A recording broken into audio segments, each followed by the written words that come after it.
तो जैसे solar cell है ठीक वैसे ही फोटोडायोड भी है।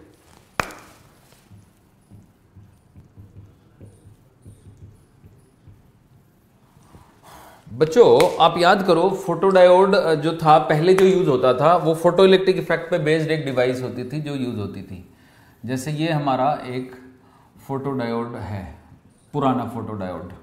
तो इसमें हम क्या करते थे कि ये बैटरी लगा देते थे और इसमें जो करंट बह रही होती थी, मतलब ये प्लस है ये माइनस है, और यहाँ से लाइट आती थी और लाइट के गिरने से इलेक्ट्रॉन एमिट होते थे, अभी भी होंगे इलेक्ट्रॉन तो एमिट, ठीक है। और यहाँ पे करंट बहेगी, तो जो करंट है वो लाइट की इंटेंसिटी पे डिपेंडेंट हो जाएगी। I is the intensity of light, और इंटेंसिटी चेंज करेंगे तो करंट चेंज होगी। ये ग्राफ है हमारा, यहाँ पे करंट है, सैचुरेशन करंट भी कह सकते हैं आप, यहाँ पे इंटेंसिटी है और ये ग्राफ है। क्लियर बच्चों? तो अब हम क्या कहते हैं, ये इसके ड्रॉबैक देखते हैं। तो इसका ड्रॉबैक ये है बच्चों कि ये वैक्यूम की डिवाइस है, यहां पे हमें वैक्यूम रखना पड़ेगा। अगर हम वैक्यूम क्रिएट करेंगे तो ये हमारा कांच का बनेगा, तो अगर हम ये कांच का यूज कर रहे हैं तो ये रिलायबल नहीं होगा।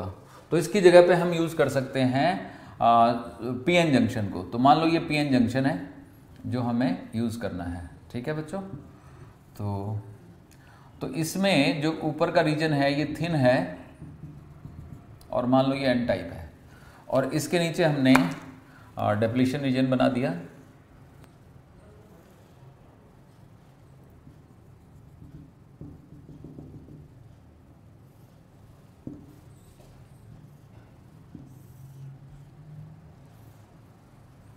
ये पी टाइप है और ये एन टाइप है, ठीक।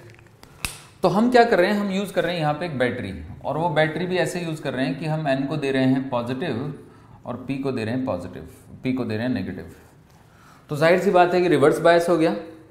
अब अगर रिवर्स बायस है तो जो इसमें करंट बहेगी यहाँ पर वो माइक्रो एम्पियर में होगी, और अगर मेरे पास ये मिली एमीटर लगा हुआ है तो मिली एमीटर की रीडिंग 0 आएगी। अब milliammeter can not read the current in microampere, ठीक है बच्चों। तो कहने का मतलब ये हुआ कि अभी करंट कुछ भी नहीं है। तो जब इसके ऊपर लाइट गिरेगी तब क्या होगा, तो देखिए लाइट गिरी, लाइट के गिरने से क्योंकि हमने एन पतला बनाया हुआ है तो आप समझ सकते हो कि अगर पतला है तो ट्रांसपेरेंट है, मतलब ट्रांसपेरेंसी ज़्यादा होगी पतले की। तो लाइट पहुंचेगी डिप्लीशन रीजन में, डिप्लीशन रीजन में कोवेलेंट बॉन्ड तोड़ देगी वो। तो कोवेलेंट बॉन्ड के टूटने से जो इलेक्ट्रॉन हैं वो मूव करेंगे फील्ड के अपोजिट, यानी ऊपर, और होल्स मूव करेंगे नीचे। और अगर इलेक्ट्रॉन ऊपर मूव कर रहे हैं तो एक करंट सेटअप हुई जो कि इस तरफ है। तो आप समझ सकते हो बच्चों कि यहां पे एक करंट सेटअप हो जाएगी, राइट। और वो जो करंट है वो लाइट की इंटेंसिटी के प्रोपोर्शनल होगी, ऑल्दो वो इंटेंसिटी पे भी डिपेंड करेगी और वी पे भी डिपेंड करेगी, ठीक है। तो अगर मैं आपसे कहूं कि भाई हम करंट का ग्राफ बनाना चाहते हैं, तो कहने का मतलब अगर यहाँ पे मेरे पास करंट है और यहाँ पे मेरे पास अप्लाइड वोल्टेज है जो कि नेगेटिव है, नेगेटिव वोल्टेज मैंने अप्लाई की हुई है, तो अगर मैं बिल्कुल भी लाइट ना गिराऊं तो ग्राफ ऐसे है। अगर मैं लाइट गिराऊं थोड़ी सी तो ग्राफ ऐसे है। अगर मैं और ज़्यादा लाइट गिराऊं तो ग्राफ ऐसे है। अगर मैं और ज़्यादा लाइट गिराऊं तो ग्राफ ऐसे है। तो आप देख सकते हो बच्चों कि ये है, यहाँ पे है इंटेंसिटी I1 या फिर I1 इक्वल्स टू 0, 0 इंटेंसिटी। ये है I2 इंटेंसिटी, ये है I3 इंटेंसिटी, ये है I4 intensity. I4 intensity is more than I3 is more than I2 is more than I1 जो कि 0 ही है। तो जब मैंने 0 इंटेंसिटी गिराई तो करंट इतनी थी, मैंने इंटेंसिटी लाइट की बढ़ा दी तो करंट बढ़ गई। तो करंट के प्रोपोर्शनल हो गया ना, करंट जो है वो इंटेंसिटी के प्रोपोर्शनल हो गया ना। तो यहाँ पे तो आपने ग्राफ पढ़ा ही है, ये यहाँ पे इस तरह से है, रिवर्स बायस है। और आप जैसे जैसे लाइट की इंटेंसिटी बढ़ा रहे हैं वैसे वैसे करंट बढ़ रही है, पर जो करंट बढ़ रही है तो वो बहुत तेजी से बढ़ रही है, क्योंकि लाइट जब नहीं थी तो करंट बिल्कुल माइक्रो एम्पियर में थी, और लाइट के आने पे करंट बहुत तेजी से बढ़ जाएगी, मतलब this gap will be huge. अब कोई बच्चा मेरे से पूछ सकता है कि सर ये बताइए कि फोटोडायोड में हम जो बैटरी है उसको फॉरवर्ड बायस में क्यों नहीं यूज कर रहे हैं। तो देखो बच्चों, मैं आपको बताता हूं एग्जैक्ट कॉज क्या है, यहां पे समझिएगा। देखिए, जैसे मैं रिवर्स बायस यूज कर रहा हूं, तो जब मैंने कोई लाइट नहीं लगाई तो ये करंट है मान लो 5 माइक्रो एम्पियर, मैंने लाइट गिराई तो ये करंट आ गई सीधी सीधी 1 मिली एम्पियर मान लो, और मैंने लाइट की इंटेंसिटी को डबल किया तो 2 मिली एम्पियर। तो कहां तो नो लाइट पे करंट थी 5 माइक्रो एम्पियर, और कहां लाइट गिरते ही करंट हो गई 1 मिली एम्पियर, तो अराउंड 200 टाइम्स हो गई ना, इंटेंसिटी डबल करते ही फिर डबल हो गई करंट। अब ये तब की बात है जब मैं रिवर्स बायस यूज करूं, लेकिन अगर मैं फॉरवर्ड बायस यूज करूं तो क्या होगा।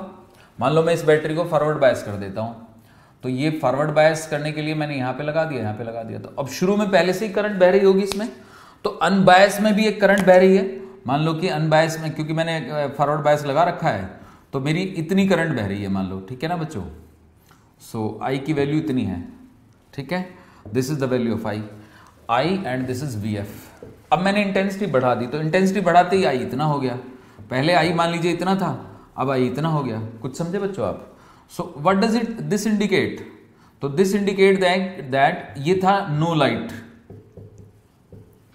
ये है लाइट।